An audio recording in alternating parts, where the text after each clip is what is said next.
콘돔이 안에 들어가가지고 빼지 못하고 도움을 받으러 오시는 분들이 제일 많습니다. 깊이 박혀 있으세요. 그래서 빼면서 조금 조심조심 해야 되고, 저는 한번 그거를 빼다가 중간에 콘돔이 이렇게 팍 빠지면서 제 얼굴에 그 분비물 다 튄 적도 있었습니다. 오이가 들어간다던가 아니면 뭐 계란, 밤 이런 것들 넣어서 오시는 분들도 있었고, 자위를 할 때는 느끼는데 남자친구랑 하면 잘 못 느낀다, 이런 얘기들도 하시는 경우도 있고. 네, 안녕하세요. 저는 산부인과 전문의 정선화라고 하고요. 지금 개원해서 열심히 환자분들 진료하고, 또 제가 성교육에 관심이 또 많기 때문에 성교육에 관련된 여러 콘텐츠들, 뭐 책이라든가 이런 여러 활동들을 하고 있습니다. 만나서 반갑습니다. 주로 산부인과를 찾는 환자는 어떤 분들이 계신가요? 아무래도 이제 제가 1차 의료기관, 그러니까 의원에서 일을 하고 있기 때문에 제일 많이 찾는 분들은 주로 염증 환자들이세요. 뭐 방광염이나 질염, 뭐 그런 게 가장 많이 될 것 같고, 그 외에는 이제 생리가 불규칙하다거나, 생리를 안 한다거나, 아니면 부정출혈 같은 것들이 이제 생겨가지고 오시는 분들, 이런 분들이 우선 제일 많은 것 같습니다. 실제로 질 안에 물건이 들어가서 빼러 오시는 분들이 계신가요? 네, 꽤 흔하고요. 산부인과에서는 이제 본인이 빼기가 아무래도 쉽지는 않은 구조다 보니까 질 안에 이물질이 들어갔을 때 빼러 오시는 분들 많은데, 주로 제일 흔한 경우는 콘돔이 안에 들어가가지고 빼지 못하고 이제 도움을 받으러 오시는 분들이 제일 많습니다. 그리고 사실은 이제 그런 경우에 생각보다 이게 깊이 박혀 있으세요. 그래서 그거를 이제 빼면서 조금 조심조심 해야 되고, 저는 한번 그거를 빼다가 중간에 콘돔이 이렇게 팍 빠지면서 제 얼굴에 그 분비물 다 튄 적도 있었습니다. 그래서 어쨌든 저희가 이런 일들도 뭐 다 하고 있고, 대학병원에 있을 때는 더 어마어마한 경우들도 많았죠. 뭐 오이가 들어간다던가 아니면 뭐 계란, 뭐 밤, 뭐 잣 이런 것들 넣어서 오시는 분들도 있었고, 뭐 항문에다가 넣어서 오시는 분들이 있었는데, 사실 그거는 이제 산부인과 영역이 아니다 보니까 외과 선생님이랑 같이 좀 치료를 했던 기억도 있습니다. 질 안에 물건을 넣는 이유가 무엇인가요? 사실은 이제 성적인 그런 호기심일 것 같기는 한데, 저는 좀 그런 것들은 좀 정상적인 거는 아니라고 좀 보고, 과한 뭐 호기심이라든가 아니면 조금 약간 정상에서 약간 벗어난 그런 성적인 취향을 가지고 계신 그런 분들이 그런 행동을 하시는 것 같습니다. 여성도 자기 위로를 하시는 분들이 많은가요? 여자들도 많이 합니다. 여자들도 정말 많이 하고, 그래서 어떤 질문을 하냐면, 제가 자위를 할 때는 뭐 느끼는데 남자친구랑 하면 잘 못 느낀다, 이런 얘기들도 하시는 경우도 있고, 뭐 자위를 하다가 뭐 별로 느끼지 않는다, 뭐 어떤 식으로 자위를 하는 게 좋으냐, 이런 질문들을 하시는 분들도 꽤 계십니다. 보시면 아시겠지만 여러 가지 여성 자위 기구들이 많이 있잖아요. 그런 것들 이용 많이 하시기도 하고, 그래서 진료실에서 보면 그런 자위를 했을 때 뭐 자위를 많이 해가지고 내가 염증이 생긴 건 아니냐, 자위를 해서 생식기 모양이 변형된 거는 아니냐 하면서 그런 걱정을 또 하시면서 오시는 분들이 있으세요. 하지만 자위를 할 때 아무래도 좀 지저분하게 좀 손을 씻지 않는다거나, 아니면 하고 나서도 또 위생 상태를 그렇게 깨끗하게 관리를 하지 않으면 염증이 생길 수는 있지만, 자위 자체로 뭐 질염이 생기거나 그러지는 않으시거든요. 그래서 혹시 이 방송을 보시는 분들도 그런 걱정이 있으실 경우에는 너무 조금 마음 놓으셨으면 좋겠고, 혹시 염증이 있으면 병원을 방문을 해주시면 될 것 같습니다. 또한 저는 자위는 되게 나쁘지 않은 행동이라고 생각을 하는데, 물론 그 행동에 너무 빠져서 내가 다른 일들, 뭐 나의 일상을 침범하고 일상을 파괴할 정도로의 문제가 된다면 그거는 조금 진지하게 생각을 해봐야 되겠지만, 그렇지 않은 선에서는 본인의 몸을 알아가는 과정이기도 하고, 저는 오히려 조금 권장을 하기도 합니다. 자위를 해봐라. 만약에 성관계 시 만족스럽지 못하다라는 이야기를 하시는 분들한테는 자위를 이렇게도 해보고 기구도 써보고 해서 어떤 부분을 내가 자극을 했을 때 어떤 기분이 들고 또 어디가 더 좋은지 이런 것들을 본인이 조금 알 필요가 있다. 그리고 그런 부분에 대해서 파트너와 상의를 해보는 것도 괜찮고 자위기구 같은 거, 토이 같은 거를 또 파트너랑 성관계를 할 때 같이 활용해 보는 것도 권장을 해드리고 있습니다. 그래서 어차피 내가 파트너와만 그런 행위를 이제는 조금 더 감정적으로 밀접하게 하기 위해서 하는 거고, 또한 그런 성관계를 할 때 이왕 하는 거 즐거운 게 좋잖아요. 그러다 보니까 조금 더 어디를 애무했을 때 잘 모르겠다 싶으면 먼저 내가 자위를 해보고 그 다음에 파트너한테 요렇게 나는 여기가 좋아, 여기를 이렇게 했을 때 더 좋아, 요런 얘기들을 많이 해보면 훨씬 더 남자친구와의 관계도 더 밀접해지고 또 남자친구가 여자친구가 어디가 좋은지를 모르고 방황하고 헤맬 때 조금 더 도움이 될 수 있는 그런 방법인 것 같습니다. 여성도 남성처럼 달아오르면 신체의 변화가 있나요? 그럼요. 우선 남자들처럼 음경이 그렇게 갑자기 드라마틱하게 커지지는 않습니다. 근데 여자들도 남성의 음경과 상동기관들이 있어요. 즉, 그러니까 오리진, 기원이 같은 거죠. 대표적인 게 음액입니다. 클리토리스. 이제 남자들 같은 경우는 귀두가 그래도 여성의 생식기에 비해서는 크지만 여자들은 작은 그 클리토리스 안에 50만 개의 신경 다발이 이렇게 응축되어 있는 거기 때문에 상당히 이제 그 기관 자체는 우리가 성감을 느끼기 위해서 그냥 마련된 기관이라고 보면 될 것 같고, 그래서 뭔가 성적으로 흥분이 됐을 때는 음액 사이즈가 커지고 포피가 약간 벗겨지면서 더 드러난다던가, 그 다음에 소음순이나 그런 입구 쪽에 충혈이 일어난다던가 하면서 약간 더 핑키시해지거나 조금 더 커지는 그런 현상을 볼 수 있고요. 또한 유두 쪽에서도 이제 조금 더 유두가 단단해지고 사이즈도 커지고 더 민감해지고 이런 신체의 반응들이 나타날 수 있고, 대표적인 거는 우리가 또 윤활액 같은 것들이 이제 질 입구 쪽과 질 안쪽에서 나올 수 있게 되는 거죠. 관계 시 여성의 몸에서 나오는 액체의 정체는 무엇인가요? 그거는 이제 우리가 성관계 할 때 가끔 러브젤 같은 거 쓰잖아요. 그거랑 이제 비슷하다고 생각하시면 되는데, 질 입구의 양쪽에는 바르톨린 샘이라는 기관이 있습니다. 바르톨린이 이게 선생님 이름이에요. 의사 선생님 이름인데 그 분의 이름을 따서 바르톨린 샘이라고 해서 오른쪽 왼쪽에 아주 작게 있거든요.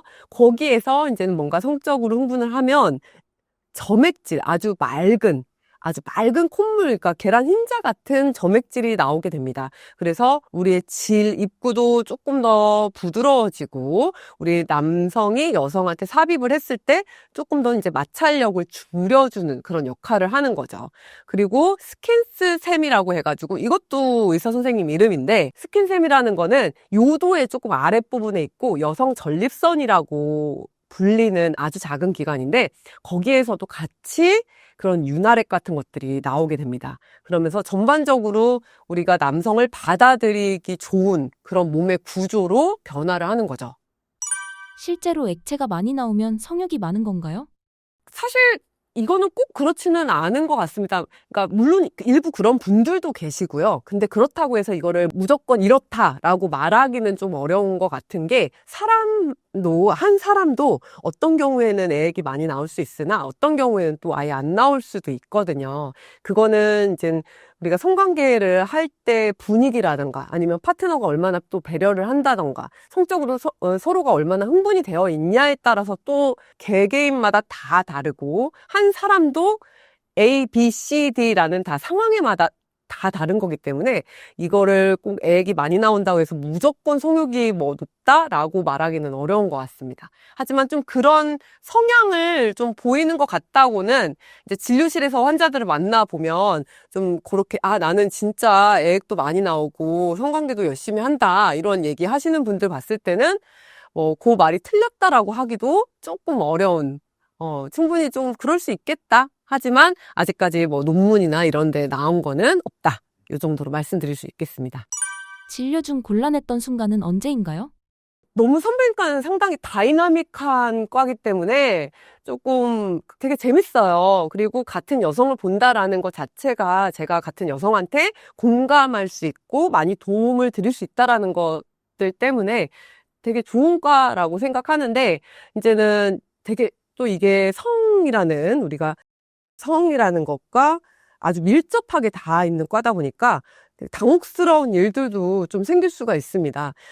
제가 기억에 남는 거는 외국에서 이제 낙태약이라고 불리는 낙태 임신 중단하는 그런 약을 드시고 나서 계속 좀 질출혈이 좀 있다. 뭐 조금씩 질출혈이 있다 해가지고 저희 병원에 오신 분이셨어요. 근데 그분이 이제 외국 분이셨는데, 우선은 저는 낙태를 했다고, 임신 중절을 했다고 하시니까, 그래, 알겠습니다. 뭐, 혹시 그 이후에 조금, 뭐, 생리가 잘 안 돌아왔나? 뭐, 이런 생각을 해가지고 초음파를 딱 넣었거든요. 여자들은 성 경험이 있으면 이제 질식 초음파, 질 초음파를 보게 되는데, 질 초음파를 딱 넣었더니, 거기 되게 큰 아기가 있는 거예요. 그래서 이젠 아기 사이즈를 쟀더니 18주, 거의 19주? 거의 아기 형태가 다 있고 거의 되게 많이 큰 그런 사이즈의 아이가 심장까지 다 뛰고 있고, 그래서 이거는 제가 도와드릴 수 있는 부분이 아니다. 그리고 그런 임신 중절하는 약을 먹었으면 반드시 확인을 했어야 했는데, 그 친구가 그냥 너무 순진하게 가볍게 생각을 했었던 것 같아요. 그래서 어쩔 수 없다. 이건 내가 도와줄 수 있는 부분이 아니고 지금 임신이니 뭐 키우던가 아니면 다른 병원을 찾던가 그렇게 해야 될 것 같다라고 해서 그분을 돌려보내 드렸던 적도 있고요. 한 분이 뭐 너무 아래가 냄새가 난다고 해서 오셨는데, 그분이 아까 이제 제가 좀 말씀드렸던 콘돔이 안에 너무 많이 깊이 박혀 있어가지고 제가 그거를 빼다가 정말 분비물이 다 쳤고, 근데 또 검사를 했더니 거기서 성병균도 조금 나왔었고 해서 저도 모르게 환자가 다리를 벌리고 이제는 거기 진찰대에 올라가시잖아요. 근데 저도 모르게 이제 조금 쌍욕이 나왔던 적도 있었습니다. 그 환자도 나중에는 그냥 이해를 하시더라고요. 너무 얼굴에 막 이렇게 다 튀고 하니까 그냥 얘기를 말씀드리면 그런 일도 있었고, 성폭행 당해서 저희 병원에 오셔가지고 전체적인 진찰 다 받으시고 다 뭐 진단서라든가 이런 것들 다 떼고 가셨던 분들도 계시고, 그 외에도 사실은 환자분들은 되게 다양하게 오시는 것 같습니다. 각자의 사연들이 너무 다 있기 때문에 저희 환자 중에 한 분이 이제 오셔가지고 저한테 선생님, 저는 콘돔을 끼는 방법을 알고 싶습니다 라고 물어본 친구가 있었어요. 그 친구 대학생이었는데 저 그래서 아니, 콘돔을 사용하는 방법을 당연히 여자가 알기는 알아야 되지만 뭐 인터넷이나 이런 데도 있을 텐데 왜 굳이 병원에 왔느냐라고 해서 이제 여쭤봤더니, 그 친구가 나는 제대로 전문가한테 콘돔을 어떻게 관리하고 어떻게 끼고 어떻게 제거해서 내가 내 몸을 지킬 수 있는지를 알고 싶다라는 얘기를 하셨어요. 그래서 너무 그 부분이 인상적이어가지고 대학생이었던 여자친구였는데, 제가 딱히 그 당시에는 남성 성기 모형이 없었어요. 그때 제가 가지고 있는 게 없어서 저희 질 초음파에다가 저희가 그 의학용 콘돔을 껴가지고 이런 식으로 콘돔이 앞뒤가 이렇게 되어 있고 확인해야 되고, 이제 우리가 성관계 이후에 어떤 식으로 콘돔이 제대로 파열이 안 됐는지 이런 것들 확인해야 되고, 이런 과정들을 한번 쫙 설명을 해드리고 보낸 경우도 있었어요. 그래서 저는 이런 친구들은 되게 좋다라고 생각을 하고 있고, 또 하나 생각이 났는데, 저희 병원이 이제 산부인과인데도 불구하고 남자분들이 가끔 진료를 받으러 오세요. 그래서 남자분들이 왜 저희 병원에 굳이 진료를 보러 오시냐 하면, 이제 이런 얘기들을 하면 남자분들은 걔가 변태다, 그 환자가 변태다 이렇게 얘기를 하시는데 꼭 그렇지 않습니다. 그래서 어떤 경우가 있었냐, 그 환자분 같은 경우는 그런 찜질방에서 자다가 성추행을 당하셨어요. 그것도 남자분한테 성추행을 당해서 남자 선생님한테 내 성기를 보여주는 게 되게 트라우마가 돼버린 분이 계셨고, 그분 같은 경우는 또 이제 성추행 당하고 이후에 음경에 곤지름이 생겨가지고 그 곤지름 치료를 하고 싶은데 계속 남자 선생님 계시는 비뇨기과 문까지 가셨는데 도저히 나는 남자 선생님한테 내 성기를 맡기지 못하겠다 하셔서 저희 병원에 정말 어렵게 오셔서 제가 치료를 해드렸던 경우들도 있고 여러 가지 또 그런 비슷한 분들이 가끔 계십니다. 그래서 그런 분들을 만날 때는 또 한편으로는 남성들도 성추행이라든가 그런 성범죄의 피해자가 될 수 있는데 이게 남자이기 때문에 강해야 되고 나는 그런 모습을 보이면 약하고 패배자나 뭐 루저 이런 식으로 취급을 받는 사회적 분위기가 아직도 있어서 조금 많이 안타까웠고 우리가 남성의 성범죄 피해자들에 대해서도 조금 더 신경을 쓰고 배려를 해야 되는구나라는 생각도 저는 좀 들었습니다. 대한민국의 대부분 여성은 절정에 도달해보지 못했다는 말이 있는데요. 진짜인가요? 그 절정의 정의가 중요할 것 같은데요. 이 절정이 진짜 저는 왜곡되어 있다라고 좀 생각을 하고 있습니다. 왜냐하면 우리 포르노 같은 거를 다 아마 한 번 이상은 다 보셨을 텐데요. 여성분들이라도 호기심에 보셨을 수 있다라고 생각을 하거든요. 근데 그 포르노에서 보통 나오는 장면들은 아주 극치감만 나오는 장면들 위주로 되게 우리가 자극적인 장면 위주로만 나오는 경우가 많습니다. 그리고 어떤 경우는 이미 다 세팅이 되어 있는 경우들도 있어요. 배우라는 경우죠. 이제 배우들이 진짜 연기를 하는 경우들도 있고, 막말로 뭐 소리를 지르고 막 난리를 치고, 저는 이런 것만이 클라이막스라고 생각하지는 않고, 오르가즘이 오로지 이것만 오르가즘이다라고 생각하지는 않습니다. 우선 파트너가 서로의 몸을 만져주고 흥분하고 여기서부터 저는 오르가즘이 시작되는 거라고 생각하고 소위 말해서 막 내가 홍콩을 갔네, 뭐 구름 위를 떠다니는 것 같네 라는 것처럼 아주 극치감이 매마다 올 수가 없습니다.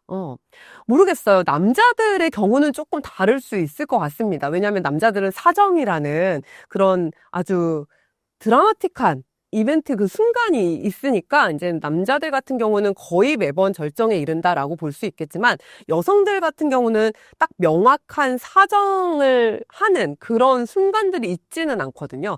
그러다 보니 내가 너무 좋고 이 사람이 너무 사랑스럽고 그러면 그 자체도 저는 일종의 오르가즘이라고 말을 해야 되지 않나 싶고 우리 여성분들이 너무 그 소위 말하는 홍콩 가는 뭐 구름 위를 나르는 그런 것만 오르가즘이라고 너무 강박을 갖지는 않으셨으면 좋겠어요. 오히려 그런 식으로 생각을 하다가는 내가 이 관계, 성관계, 지금 내가 하고 있는 성관계에 집중을 할 수 없습니다.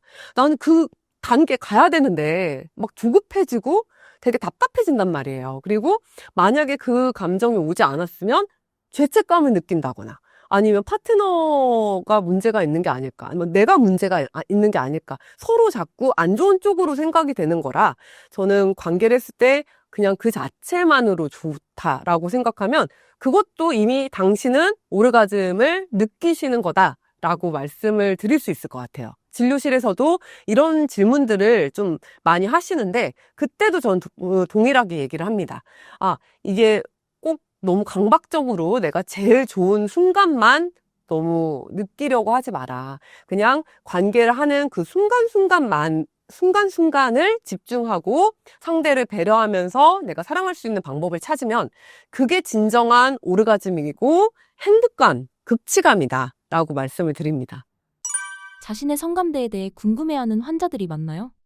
성감대라기보다는 저는 잘 못 느껴요 라는 질문을 더 많이 하시는 것 같아요. 그래서 이제 그런 경우에는 진짜 내가 성감대를 못 찾아서 그런 건지 뭐 아니면 진짜 기질적인 문제, 뭐 몸이 안 좋다던가 아니면 여자들도 남성 호르몬이 나오거든요.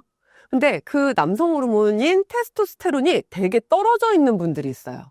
그거를 저안드로겐 혈증이라고 하는데 뭐 요새 뭐 애견남, 테토녀 뭐 이런 얘기 많이 하시잖아요. 진짜로 테스토스테론이 되게 많이 떨어져 있는 여성분들이 있어서 그런 경우가 혹시 맞는지 혈액 검사 같은 거를 좀 나가보기도 합니다. 그래서 내가 잘 못 느끼고 성감이 떨어지는 것 같고 활력도 없고 피곤하고 그렇다 하면 저는 그런 성호르몬 검사 같은 것들을 한번 좀 해보시기를 권장하고, 아니면 내가 성감대가 어딘지 진짜 모르겠어요 이렇게 얘기하시는 분들은 저는 자위 해보라고 말씀드립니다. 그리고 혼자 하는 게 어설프고 조금 잘 못하겠으면 워낙에 스토이들이 잘 나와 있기 때문에 그 스토이를 써보는 거는 너무 괜찮은 방법이니 여기도 이렇게 자극을 해보고, 뭐 삽입형 스토이가 있다면 그런 것들도 써보고, 흡입형이 있으면 또 흡입형을 써보기도 하고, 이런 식으로 좀 찾아가는 거를 권장을 해드리거든요. 그리고 만약에 내가 혼자 쓰는 게 조금 어렵다 하시면 오히려 남편이라든가 아니면 남자친구한테 토이를 주고 내 몸에 대해서 탐색을 하는 거를 마치 게임처럼, 우리 그렇게 막 모험을 떠나는 것처럼 조금 해보라고 말씀드립니다. 지스팟이란 무엇이며 여성의 몸에서 어디에 위치해 있나요? 지스팟도 이제는 어떤 독일의 그런 선생님의 이름의 첫 글자를 딴 게 이제 지스팟인데, 이 지스팟은 있는 분들이 있고 없는 분들도 계십니다. 그래서 내진을 해 봤을 때 보통 저희가 손가락을 넣어서, 질 안에 손가락을 넣어서 이제 내진을 하게 되는데, 보통 좀 깊숙한 곳, 손가락의 요 정도 끝에 정도로 되는 부위에 한 전체 질을 우리 시계라고 이렇게 표현을 하면 10시에서 11시 방향에 G스팟이 존재하는 분들이 계세요. 근데 G스팟이 없는 분들도 전체 여성의 한 40% 정도가 없는 분들이라고 합니다. 그래서 그런 경우에도 또, 아니면 G스팟이 너무 깊이 안쪽으로 들어가 있는 경우들도 있어서 G스팟을 노출시키는 시술을 하기도 합니다. 실제로 G스팟을 내진을 해보면 약간 오돌도돌하게 만져져요. 여성분들의 이제 질 주름을 이렇게 저희가 탐색해가면서 보게 되는데, G스팟 부분에는 훨씬 더 그 주름이 오돌도돌하게 더 모여있는 그런 모습을 보이고 있고, 그쪽에 이제는 삽입을 했을 때 성기를 통해서 자극이 되면 이제 여성분들이 조금 더 우리가 클리토리스 자극뿐만 아니라 G스팟에 의한 그런 성감을 더 많이 느낄 수 있는 거죠. 지스팟 외에 다른 스팟들도 있나요? 뭐 O스팟, A스팟 뭐 이렇게 많은데요. 사실 그런 것들은 아직까지 완벽하게 과학적으로 증명된 거는 아닙니다. 여성들한테서는 증명된 건 아니고, 남성들이야 뭐 또 전립선을 자극하면 이렇게 또 극치감이 온다라고 하는데, 여자들은 가장 대표적인 그런 우리 성감대는 클리토리스, 음액과 G스팟 정도로 생각하시면 될 것 같습니다. 성기의 길이, 굵기가 큰 영향을 미치나요? 어느 정도는 영향을 미칠 수는 있을 것 같으나 저는 그게 다는 아니라고 봅니다. 왜냐하면 여성 성욕 감퇴 장애라는 것들이 있는데, 여자들이 이제는 성욕 같은 것들도 전반적으로 떨어져 있고 성감을 잘 못 느끼는 그런 장애를 의미해요. 근데 그런 이제 여성 성욕 감퇴 장애에서도 남성들의 요인도 있지만 여성 자체의 심리적이거나 아니면 그런 몸의 컨디션, 뭐 요런 과거의 트라우마, 요런 거에 따라서도 되게 영향을 많이 미치기 때문에 무조건 남자 성기가 작다, 너 작으니까 이제는 여자친구가 만족 못한다, 이렇게 보일 수는 없을 것 같아요. 물론 너무 작으면 조금 좀 슬프게도 훨씬 그런 느끼는 부분들이 더 떨어지기는 하겠지만, 남성분들의 성기가 어느 정도 평균 이상인 경우에는 크게 그런 성관계에 영향을 주지는 않는다. 또 남자 성기가 아무리 커도 여성분들이 분만을 하고 이제 늘어나 있으면 또 그거는 상대적으로 여성분들이 더 질이 커져 있는 상태이기 때문에, 그런 경우는 또 여성의 질을 좀 더 타이트닝 시키면 훨씬 더 또 도움을 줄 수 있는 거거든요. 그래서 너무 저는 남성분들이 내 성기가 너무 작다, 그래서 여성분들이 만족을 못한다, 또는 여성분들도 남자친구 성기가 좀 그렇게 크지는 않아요, 그래서 제가 그러는 걸까요? 라고 생각하시면서 걱정하시는 경우들도 있는데, 꼭 그게 전체를 다 좌지우지하지는 않습니다. 속궁합이라는 게 실제로 존재할까요? 저는 존재한다고 생각합니다. 네, 속궁합은 존재한다라고 생각하고, 근데 그게 이제 뭐 논문으로 나왔다거나 이런 것 같지는 않아요. 근데 이제 아무래도 뭐 진료실에서 얘기를 듣거나 아니면 저 역시도 성관계를 하게 되면 이제는 되게 이 사람을 너무 사랑하고 그럴 경우에는 사실 너무 좋거든요. 그리고 저희 환자분들도 이제 저희 남편은 너무 좋아요. 이런 얘기들을 뭐 저희 남자친구 너무 좋아요. 관계할 때 너무 좋아요. 이런 얘기들을 하시고 본인의 경험담 같은 것들을 얘기를 많이 해주시니까 사실 속궁합 같은 거는 있지만 문제는 그 속궁합이라는 게 단순히 진짜 아까 말씀드렸던 것처럼 성기 사이즈, 여성의 성기 사이즈, 남성의 성기 사이즈만 속궁합에 영향을 주는 건 아닙니다. 소위 말해서 내가 너무 꼴 보기 싫은 상대인데 이 사람이 아무리 음경이 막 커요. 그렇다고 해서 내가 이 사람이랑 성관계를 했을 때 속궁합이 맞다라고 느끼실 수 있을까요? 저는 절대 그렇게 생각하지 않거든요. 성관계라고 표현하는 이유는 성적인 관계예요, 결국에는. 그러니까 이 사람과의 나의 인간관계의 연장선이라는 얘기죠. 그렇다라는 거는 이 사람과의 내가 얼마나 감정적으로 유대를 하고 있는지, 그 다음에 서로 배려를 하는지, 서로 진짜 사랑을 하는지에 따라서 내가 성적으로 만족감을 얼마나 느끼냐가 전 달라지는 거라고 생각하기 때문에 서로가 너무너무 사랑하면 저는 속궁합도 충분히 개선시키고 만족할 수 있고, 만약에 또 의학적인 도움이 필요하면 또 그 부분을 맞춰갈 수도 있다라고 생각합니다.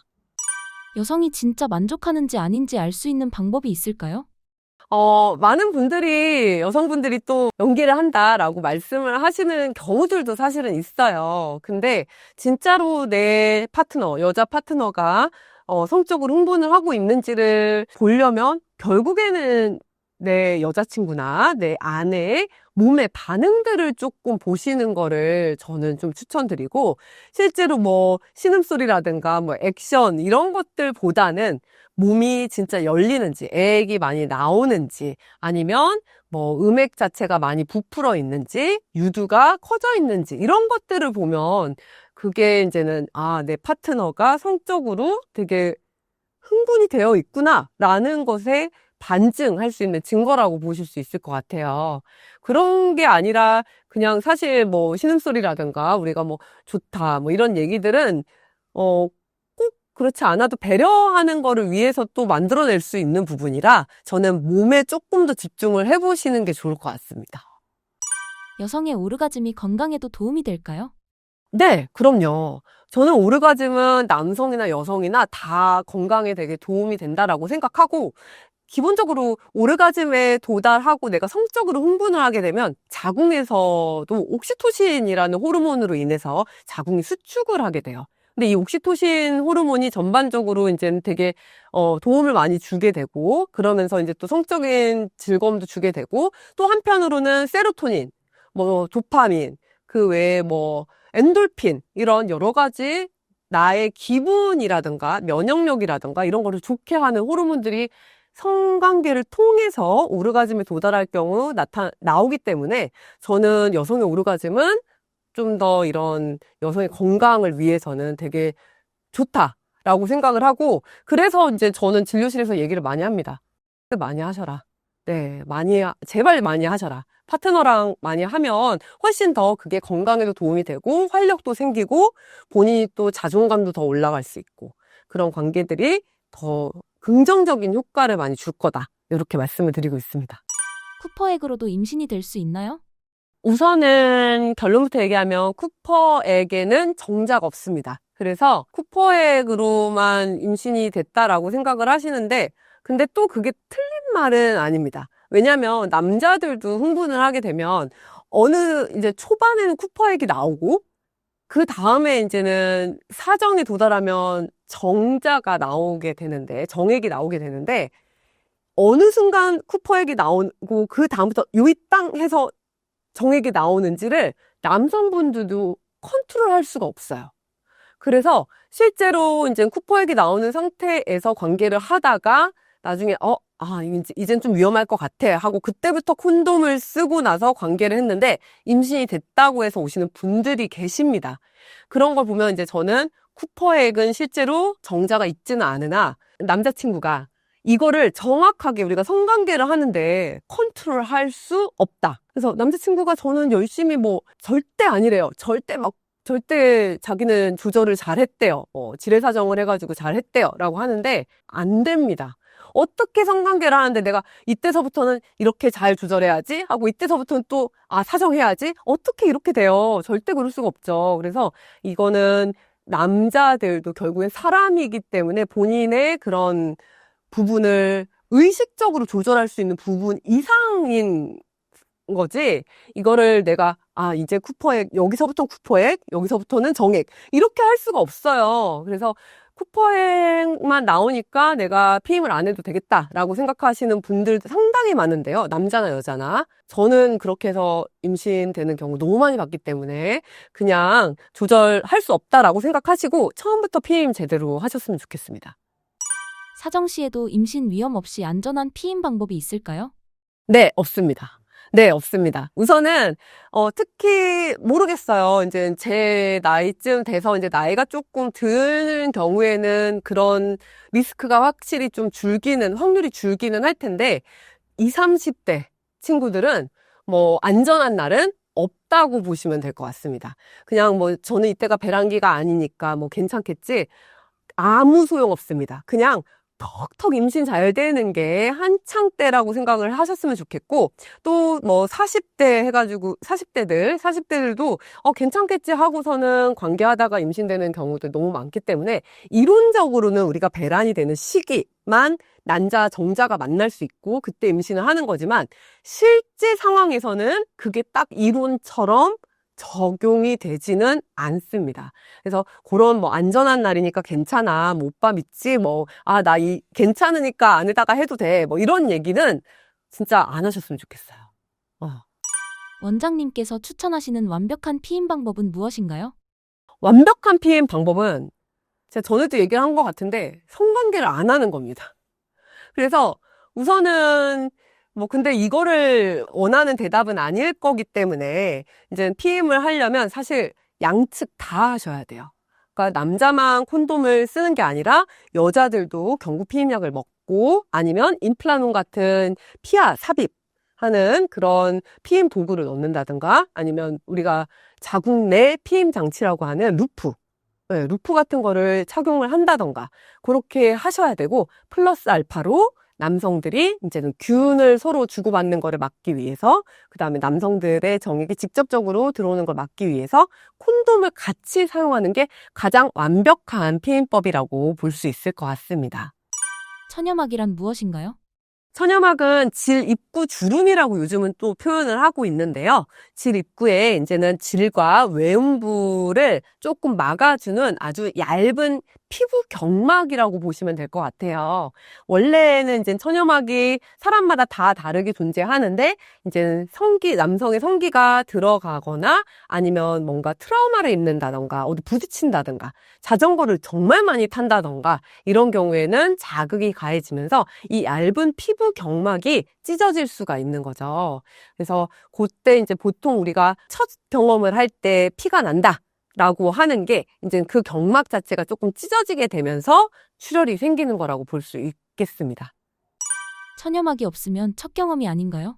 아니요, 꼭 그렇지 않습니다. 제가 아까 말씀드렸던 것처럼 뭔가 다른데 부딪힌다든가, 외음부 쪽을 부딪힌다든가, 아니면 자전거를 많이 타면 뭐 승마를 많이 한다든가, 이런 식으로 아래 외음부 쪽에 자극이 있으면 그로 인해서 파열될 수도 있고, 또는 탐폰 같은 거, 여자들 많이 쓰거든요. 탐폰 넣다가도 조금 찢어지는 경우들도 있습니다.